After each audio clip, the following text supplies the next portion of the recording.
So you are a homeowner with a lot of equity in your home, carrying a lot of consumer debt, but you're holding on to that low mortgage interest rate thinking you're making a smart financial move. But is it really a smart financial move? Perhaps it's not. Maybe it's better to give up that low mortgage interest rate. Now you might be thinking, why in the world would I give up my low mortgage interest rate for something in the 7s or 8% range? Well, depending on what's right for you, either more immediate cash flow now or long-term potential savings, those are two simple reasons why this is something you might want to listen to. And recently, more and more, I've seen headlines. For example, I saw one last week. Late payments on car loans are the highest they've ever been. Not long before that, credit card debt balances are the highest they've ever been.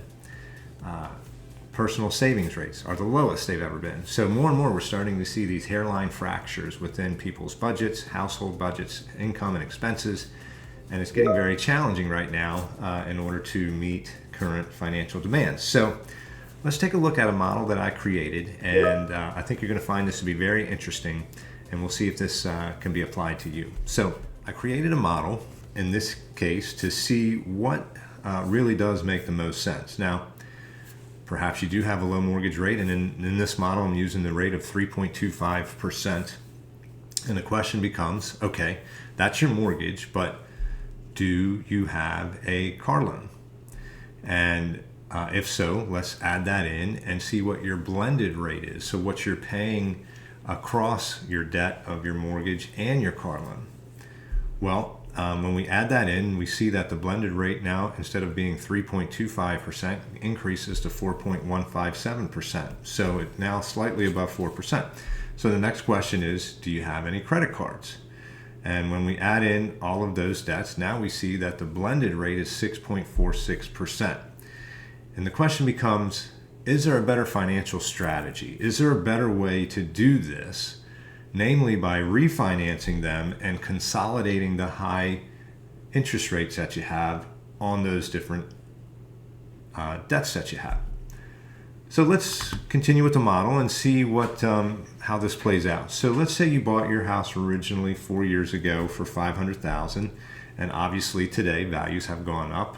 We've seen that since post-COVID. We've seen dramatic increases in home appreciation. So you bought your house for $500,000. Today it's worth $660,000.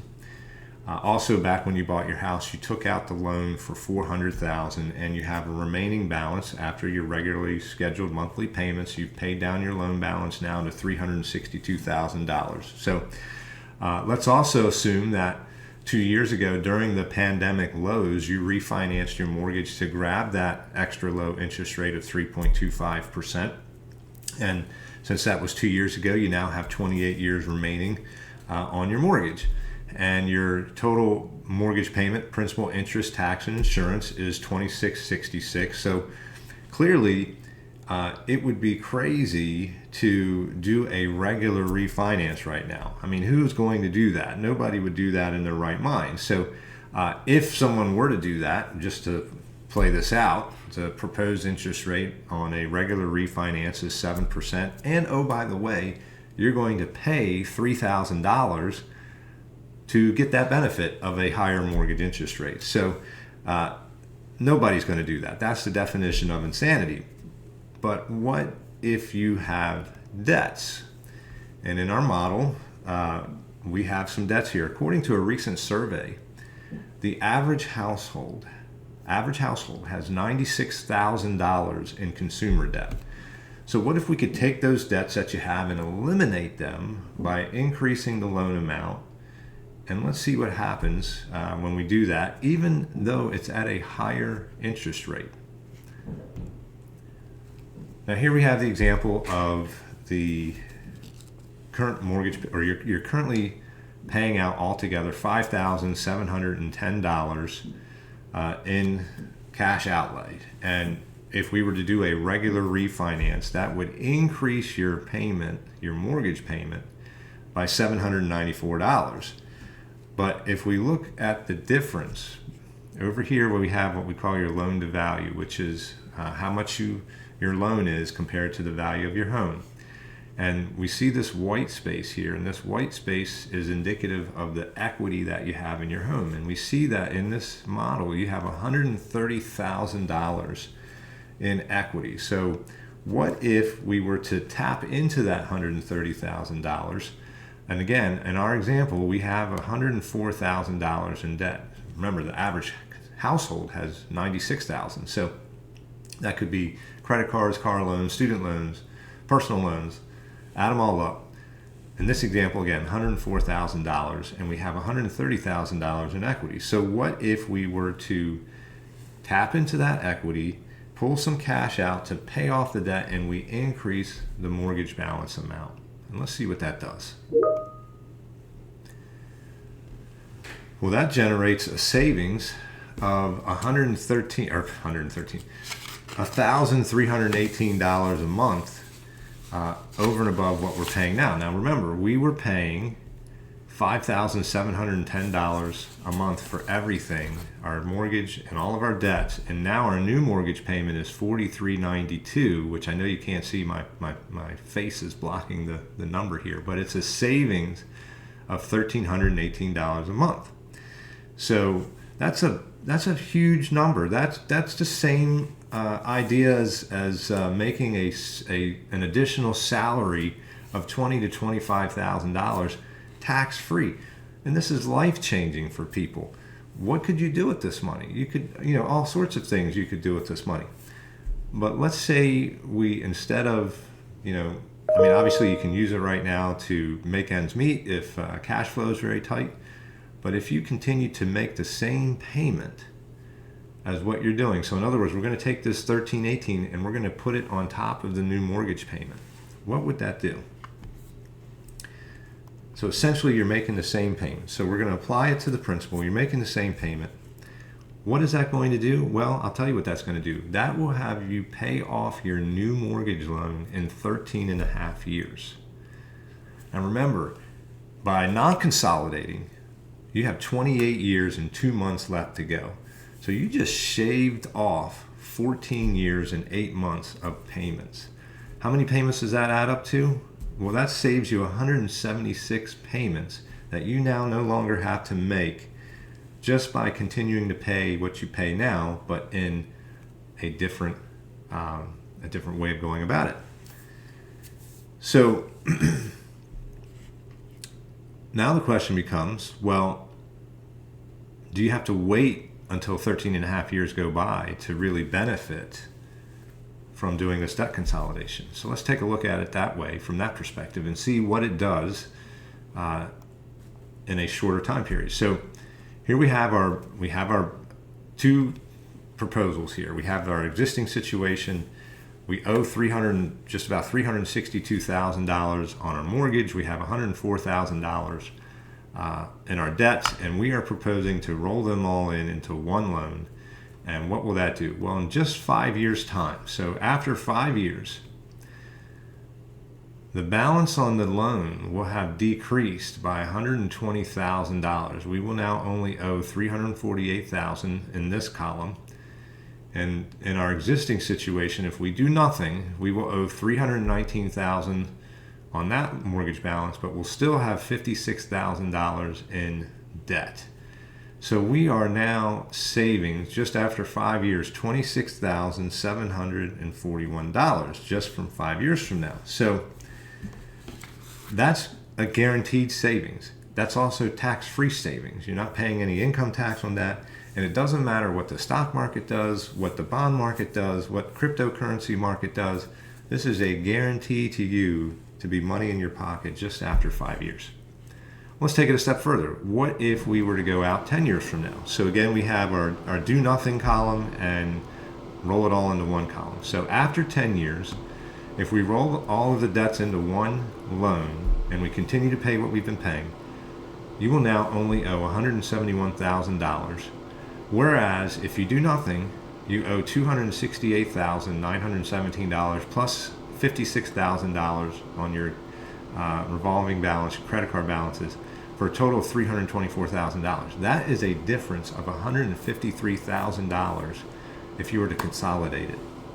Again, that is life-changing money that does not depend on any external factors like the stock market, the bond market, the cryptocurrency market. It's just being diligent about how you're spending your money in a different way. Let's take it a step further. We said that the new loan would be paid off in 13 and a half years. So what will happen? What does that look like? Well, in 13 and a half years, we owe nothing over here. That's all gone. On the existing loan, if the do nothing option, you will still owe $228,000 at your interest rate that you love of 3.25%. Well, you better love that interest rate for a whole lot longer, because you still have 174 payments to make when you could have saved $284,000. And you're still going to be making 176 more payments on this loan that you love so much that you're unwilling to give up, just because in your mind you think, well, it's a low rate. I can't possibly give up my low rate. So what if you take this another step further? This keeps getting better, and this is guaranteed savings to you. But what if we were to take, now you're not making 176 more payments. Now, obviously, you're going to continue to make your property taxes and your home insurance. So I'm going to back that out, because you're still going to have that. But the principal and interest portion of your payment, you will no longer have to make. You will no longer have to make your revolving debt payments of $2,000. So that's $36.32 a month for 176 months that you now no longer have to make, and you can save that money. What does that translate to? Well, $3,632 times 176 payments is $639,000 that you will now have saved by consolidating your debt instead of a do-nothing plan. But you have to also factor in you no longer have the revolving debt. That's been paid off. So $56,000 on top of the $639 is a total savings of $695,000 that you would currently have if you were to consolidate everything into one, as opposed to do nothing about it. Do you know what kind of impact that makes to a household? I'm going to show you a chart that is going to show you the percentage of households that have managed to save a certain amount of money when everything is said and done. If you save $695,000, that would put you in the top 4% of the country that's able to save $500,000 to $1 million when everything is said and done. Most households, unfortunately, struggle to even save $100,000. 79% of households will save $100,000 or less. But you could put yourself in the top 4% of the country just by doing this one simple thing, by consolidating your debts and giving up that lower rate, even though it might make head sense to hold on to that. Financially, when you look at the numbers, it doesn't bear that out. So this one word of caution, this only works if you are disciplined. If you are doing this just to put a Band-Aid on your situation and you don't actually deal with the true root cause, in other words, you're just dealing with the symptom, you're not dealing with the root cause, you're going to find yourself right back into where you were, having a load of debt and not being able to get out from under it. But if you're disciplined and you can put that savings right back onto the loan, this could really impact your financial future. So if you would like a personalized strategy session to see if this strategy, how it could affect your financial future, please message us for a no obligation free consultation to assess your financial situation. We would be more than happy to do that. We are all about helping you keep more money in your pocket than in the bank's pocket, and helping your family grow its wealth. So my contact information is in the description below. Feel free to reach out any one of those methods. Stay tuned for more financial insights in the coming weeks. Thanks for watching.